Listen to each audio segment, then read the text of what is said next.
It's another Tuesday, it's another day of DuBlog HR Corner. Maraming salamat po sa lahat ng ating mga tagapanood dito sa DuBlog. Alam kong excited kayo. Ang pag-uusapan natin, ban.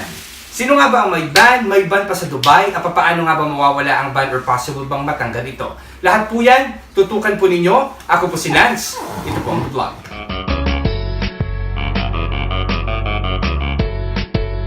At sa araw na ito ay kasama po uli natin si Miss Marilu Sandique or si Miss Monet.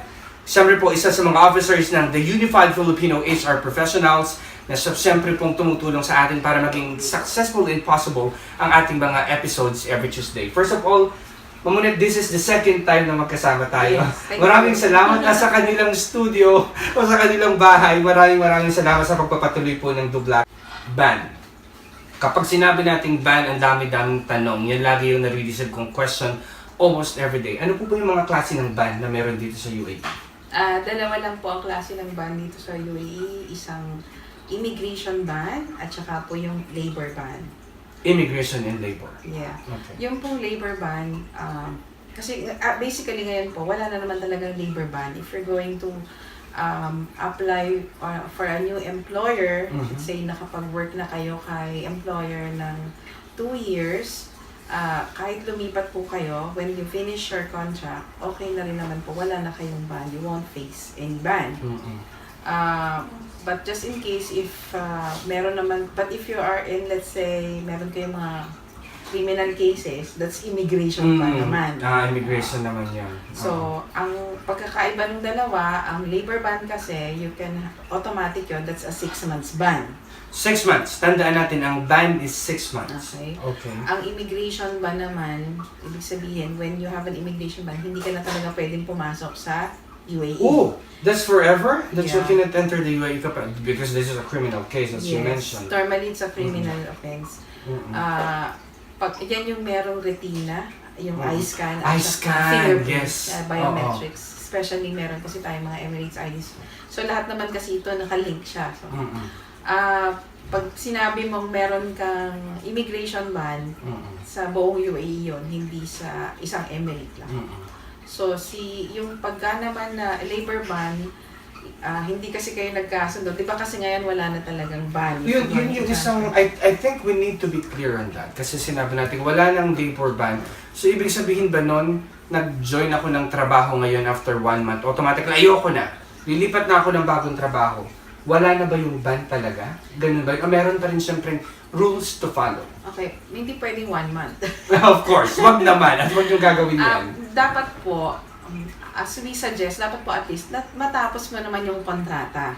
Okay. Doon sa employer mo. Kontrata which is usually 2 years contract. Yes, okay? Okay. Sa non-free zone, it's 2 years. Sa free zone naman, it's 3 years. It's 3 years. Yun pong halimbawa na lang kasi under the Article 120, yung kumbaga pag meron kayong ginawang kalokohan sa company, yun talagang ino-automatic, tinatanggal talaga yun. At nagkakaroon ng ban. Well, depende kung ano yung offense na ginawa ninyo. Kung kayo ay nakipag-away, o kung meron kayong, inaway basically nakipagsuntukan, meron kayong ganun. O kaya meron kayong ninakaw sa company, that's basically Article 120, wala talaga kayong makuha doon. And then you will have a ban. Yun namang pagka naman halimbawa naman na kasi hindi na kayo pinapasweldo ng employer nyo, that's Article 121 naman. Ibang kaso naman yon, no? So kina-cancel kayo ng Ministry of Labor at pwede kayong lumipat ng trabaho. So wala kang magiging problema sa ban? Hindi kasi Ministry of Labor na ang magka-cancel sa'yo. At saka kaya ka naman lumipat kasi nga hindi ka naman na pinapasweldo. So that's Article 120. Right.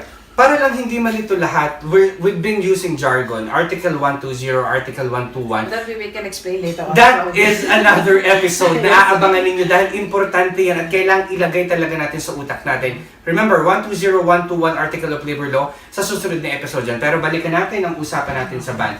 Mamunet, 6 months, natapos ko ang probation period ko sa kumpanya namin. And I want to transfer. Is it possible that I can get a labor ban? Yes, there is a possibility. Depends kung anong klaseng kontrata yung pinirmahan ninyo. Okay. So you have to go back to the employment contract that was agreed before you start the work. So, dapat lagi kang may kopya, syempre, ng kontratang yan. So, are we talking about the unlimited and limited contract? I'm talking about unlimited contract. For limited contract, Okay. kaya siya limited kasi meron kayong number of years. Mm-mm. Kung ano nga yung nakalagay sa kontrata. Mm-mm. Well, if that is the case, I think less than what kung mas kulang dun sa kontratang panahon na pinag-usapan ninyo, depende kung pumayag on both parties, yung employer at saka si employee. If they both agree, that's fine. So si employer hindi naman siya magbibigay ng labor ban. ban. Okay. So may mga ganong cases din naman. Pero halimbawa kung hindi kasi nagkasundo, let's say si company ayaw ko na lumipat ka, well, I can impose a ban. Now, ang tanong din is, can I lift the ban naman? Yes, that's the most important question. Pwede bang tanggalin yung ban na yan? Yes, actually. Yes, okay. Depende sa lilipatan mo, depende sa skills mo. So, don't remember the last episode that we discussed about the degree that you need to attest? Yes, that's why it is important. Nakikita nyo na ngayon yung connection kung bakit. So, depende kasi yan sa lilipatan mo na skills at saka syempre doon sa sweldo. First skill, dapat university degree at saka dapat naka-attest siya at saka dapat ang sweldo mo dapat more than 12,000, between 12 up, ganon. Okay. So, tapos yung second skill, yan yung mga managers, supervisors, executive secretary, admin officers, reservation, mga ganyan. So, pag second skill, ito na yung mga diploma. Well, it still needs to be attested. Diploma, ano ba? Certification, katulad ng mga TESDA. It still needs to be attested sa UAE Embassy from the country where it was issued. Well, sa Philippines this time. So, ito yung mga sumisweldo naman ng 7,000. 7,000 Offer, Okay. Tapos yung third skill, ito yung high school. So, kung yung iba, hindi na naman kailangan ipa-attest. But some of them can also be attested. It's also okay to attest ang high school degree. Ang sweldo dapat 5,000. So, halimbawa, ang sweldo mo ngayon, ang salary mo ngayon ay, ang position mo ngayon at ang sweldo mo is 3,500.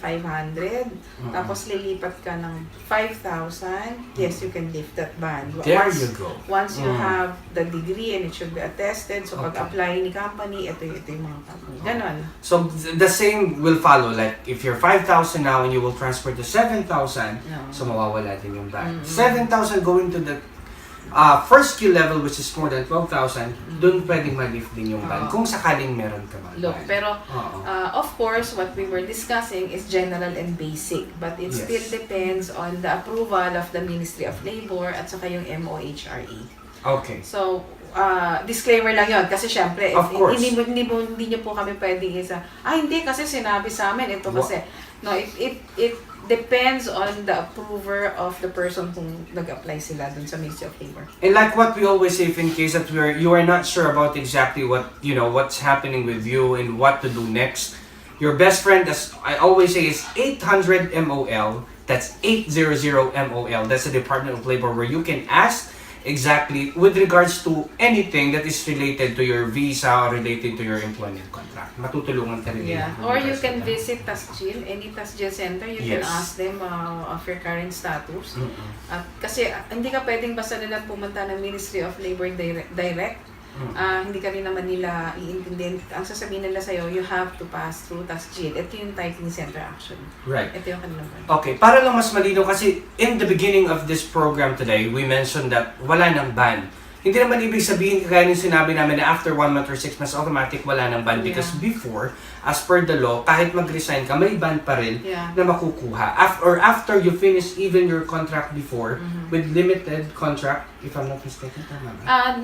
Nung araw kasi, kahit na 10 years ka nagtrabaho, automatic when you cancel a visa, meron talagang 6 months ban yan. There you go. So yun po ang pagkakalinaw. Kasi sasabihin nyo naman mamaya, sinabi nyo po kasi na wala na pong ban. Ibig sabihin, wala nang ban even after you finish your contract with your company. Ganun na yung nangyayari ngayon. And there are even cases na if you're having an unlimited contract na after completing the 6 months probation period and you transfer to a new company, pinagbibigyan as per the situation talaga ng sinabi natin, mutual agreement, wala namang kaso, wala naging problema, possibility as well that wala ding ban. Pero just to make sure, check with the seal, check with MOL. Yun ang pinaka-importante. At saka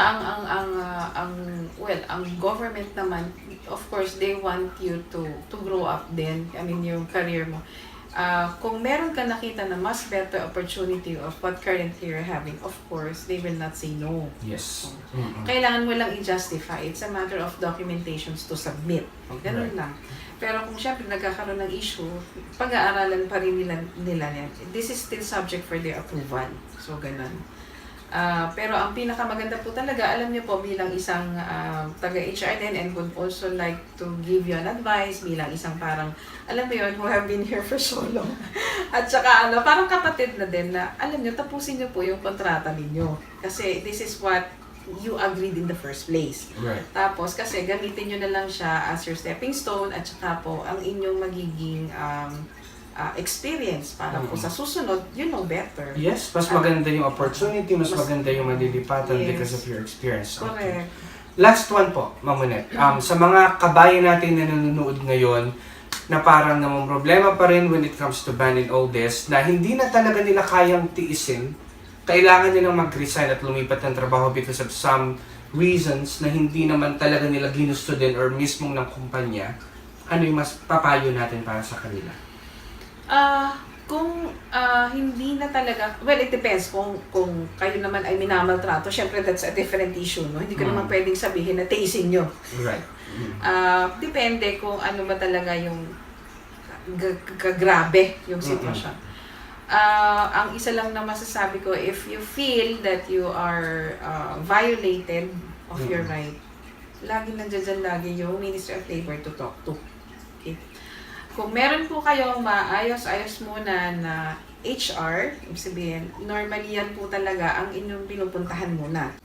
Bawa kung meron kayong gusto i-complain, so sila talaga muna yung una yung pupuntahan. First point, yeah. Kasi baka naman from there, if in case, meron naman sila talaga magagawa at para puntahan yung kung sino man yung, or bigyan ng tulong kayo muna. Ngayon kung talagang dumating sa point na yung sa HR nyo, feel nyo, hindi kayo natutulungan, of course, yung susunod na level, which is what? The HR manager. O susunod naman yung line manager. Kung talagang hindi na talaga, then that's about the time na pumunta na kayo ng, or you have to call the Ministry of Labor. Exactly. Ano na lang po. So maraming point of contact. Paulit-ulit kong sasabihin ang mga HR professionals, especially ang mga kabayan nyo kagaya namin na nasa HR, is always ready to help. Yeah. Always. You can come to the office, talk to them, send them a message. You can comment in this section. You can comment on this section which we always get at pasensya sa mga hindi naman nare-replyan right away.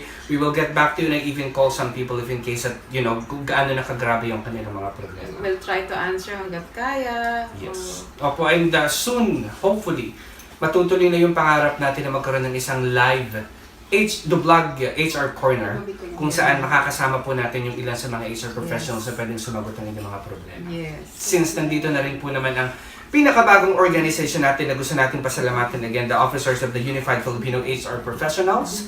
Ma'am Monet, maraming salamat po again. As always, sana makasama pa namin kayo sa marami pang episodes next time. Welcome. Thank you very much. Thank you. Maraming salamat po hanggang sa mga susunod pa pong DuBlog HR Corner. Ako po si Lance.